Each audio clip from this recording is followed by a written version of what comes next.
Kahit saan lumilingon, tayo'y nagbabaon, kaya tayo'y tumingala.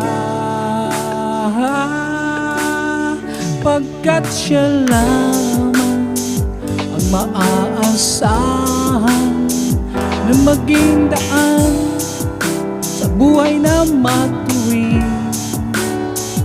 Pagkat siya lamang ang maaasahan na maging gabay sa mapayapang buhay natin.